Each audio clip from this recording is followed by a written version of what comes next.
Друзья, приветствую вас на своем канале Словения с Хельга Уайт. Перед тем, как мы начнем обсуждать с вами новости уходящей недели, призываю вас подписаться на канал, чтобы не пропустить новые интересные и полезные видео.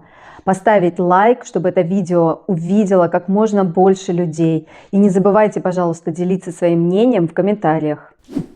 После начала войны в Украине по всему миру появилось огромное количество беженцев. Причем беженцев не только из Украины, но и также огромное количество мигрантов из России. И в маленькой Словении это особо ощущается. Люди бегут не от бедности, а от войны. Или не хотят быть призванными на эту ужасную войну. Несмотря на то, что в Словении россияне не могут покупать недвижимость, но они находят выход из этой ситуации, открывают компании здесь в Словении, и на эти компании покупают недвижимость как юридические лица. И вот одна новость привлекла мое внимание. Руины старой мельницы купили россияне в регионе Айдовщина. И в 2026 году планируют построить там отель. Россияне купили на аукционе эти руины по запрашиваемой цене 177 660 евро. И они были единственными участниками торгов. Их компания называется Meridian Management. Компания базируется в Любляне и принадлежит российским владельцам. Помимо российских граждан, очень много украинцев покупает недвижимость в Словении, и тем более им разрешили покупать недвижимость как физическим лицам. И я все чаще слышу, что украинцы стали обзаводиться своим собственным жильем. Мне порой кажется, что скоро Словению выкупят иностранцы.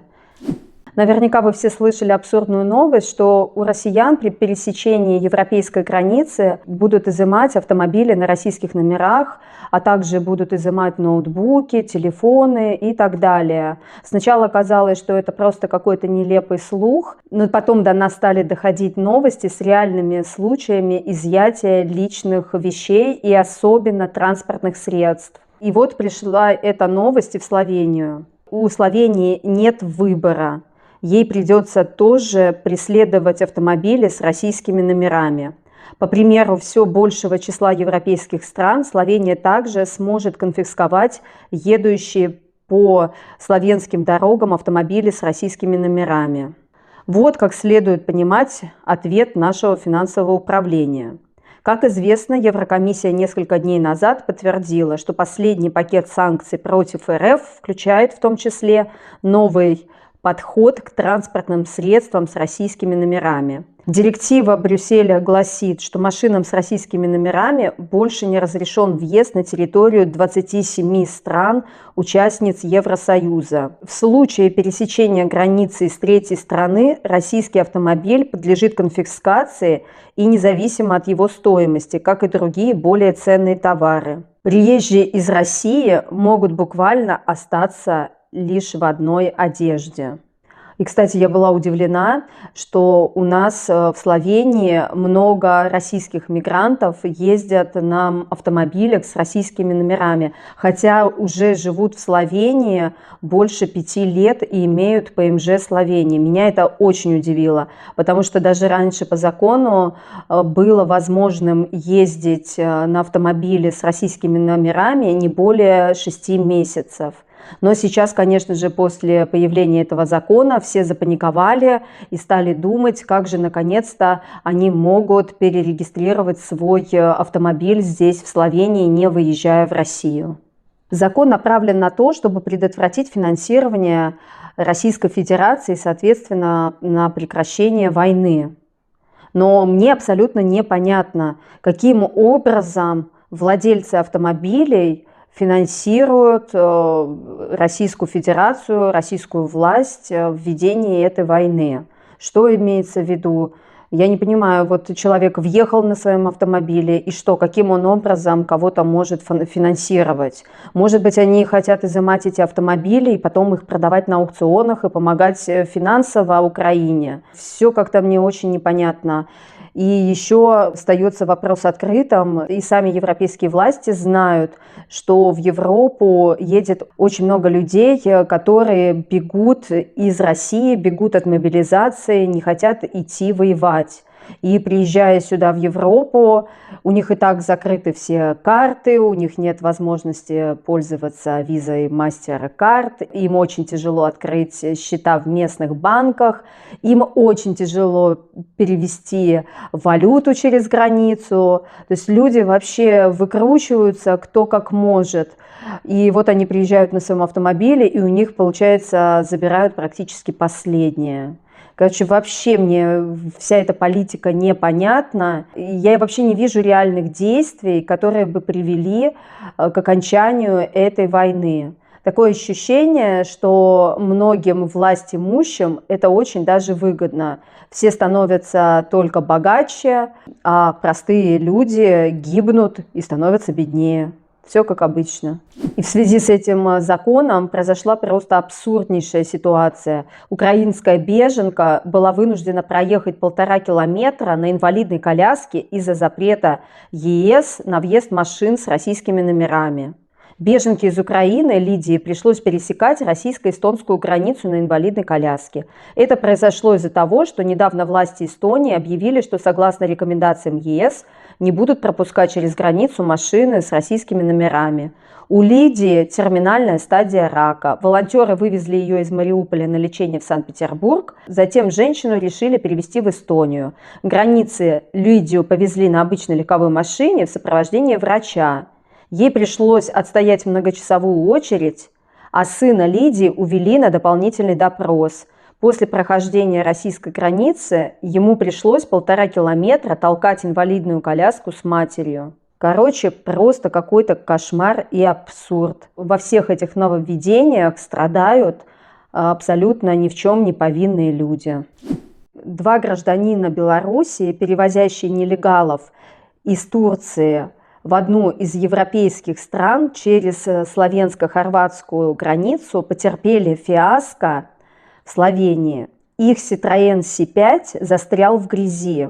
И таким образом эта поездка не увенчалась успехом. Сами водители брали за эту поездку 200 евро за взрослого человека и 100 евро за ребенка. А нелегалы, граждане Турции и Ирака, заплатили за перевоз в страну ЕС 20 тысяч евро.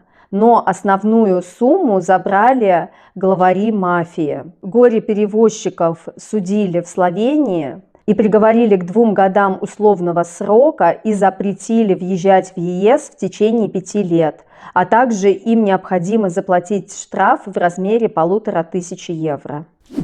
Из-за того, что приезжает огромное количество иностранцев в Словению, соответственно, все больше и больше детей иностранцев начинают посещать словенские школы. Система образования не успевает за резким увеличением количества иностранцев в словенских детских садах и школах. Поэтому некоторые дети ходят в школу всего лишь несколько дней в неделю, потому что они абсолютно ничего не понимают. Число детей-мигрантов в детских садах, начальных и средних школах увеличивается.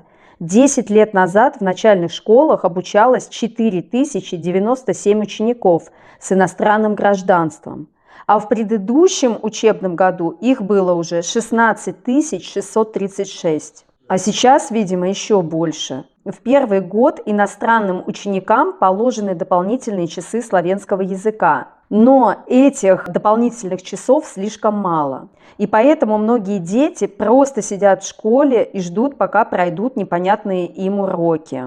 Некоторые школы особенно жалуются, что у них огромное количество иностранных школьников и просят государства каким-то образом регулировать этот момент и распределять иностранных учеников равномерно по всем школам. Проблемы наблюдаются во всех школах, где есть иностранцы. Главная проблема состоит в том, что многие дети иностранцев не знают словенского языка, посещая школу уже не первый год.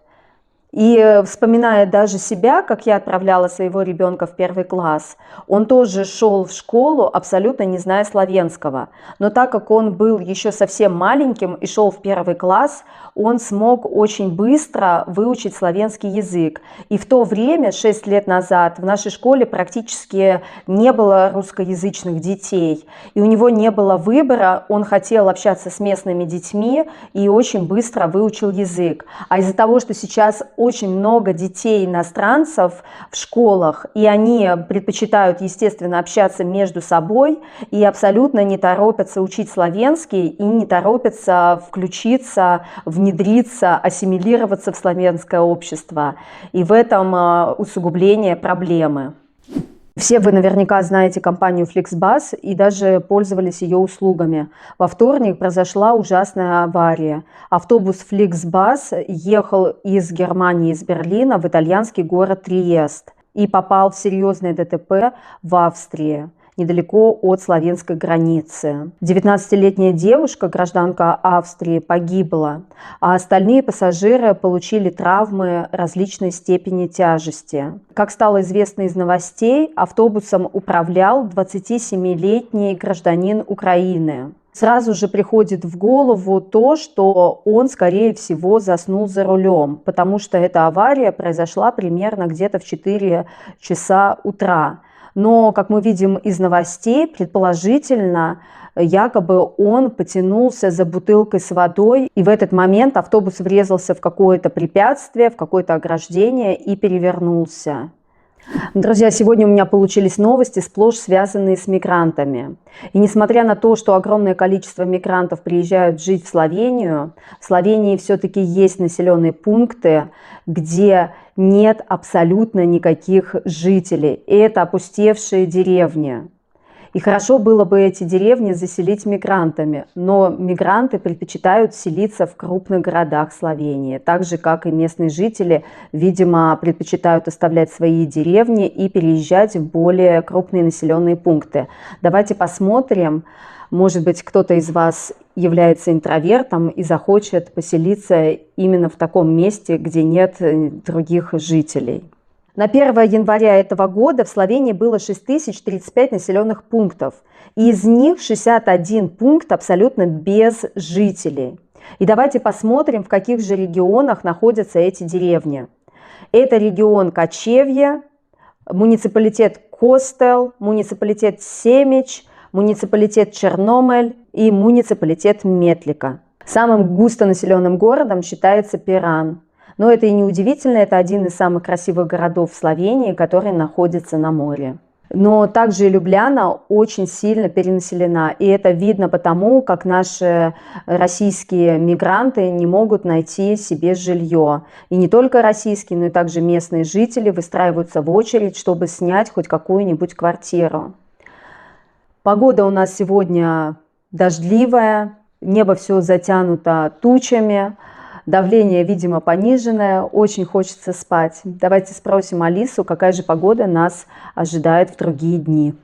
Алиса, какая погода будет в понедельник?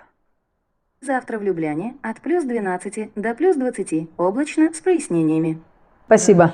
Спасибо за доверие. Обращайтесь.